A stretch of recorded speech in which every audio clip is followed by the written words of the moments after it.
अभियान के तहत एक खास प्रोग्राम का इनेकाद किया गया। इस मौके पर खिताब करते हुए एलजी मनोज सिन्हा ने कहा कि कोई भी तहरीक नौजवानों की शमूलियत के बगैर कामयाबी से हमकिनार नहीं हो सकती। उन्होंने मजीद कहा कि हमारे मुल्क में बाहर से मंशियात की स्मगलिंग साजिश के तहत की जा रही है। ये एक संगीन मसला है जिसे रोकने की जरूरत है।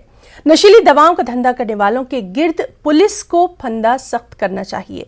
नशे की लानत को जड़ से उखाड़ फेंकने के अवामी नुमाइंदों, फलाह बहबूद के महकमों और समाज को एकजुट होकर काम करना होगा।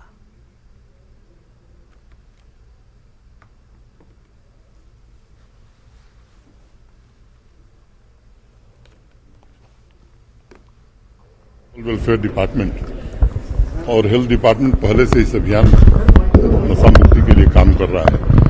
जम्मू कश्मीर पुलिस भी कुछ ड्रग डी एडिक्शन के अच्छे सेंटर चलाती है, लेकिन जो जिस तरह का व्याप बढ़ा है, एक बैठक में हम सबने तय किया है कि प्रशासन के साथ साथ चुने हुए जनप्रतिनिधि, समाज के प्रबुद्ध लोग और आप जैसे पत्रकार सब लोग मिलकर के अभियान चलाएंगे, तभी इस समस्या से जम्मू कश्मीर को निजात दिलाई जा सकती है।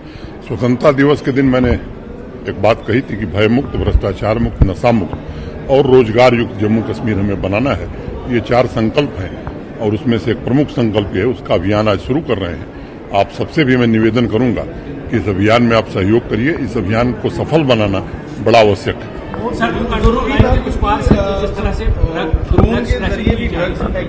पाकिस्तान की तरफ से उस पर काफी कोशिश की जा रही है कि यहाँ पे खासकर युवा जो है सर हमारे उनको डाल। ये सही है, जो स्टेप उठाए जाएंगे उसमें एक ये प्रमुख स्टेप होगा।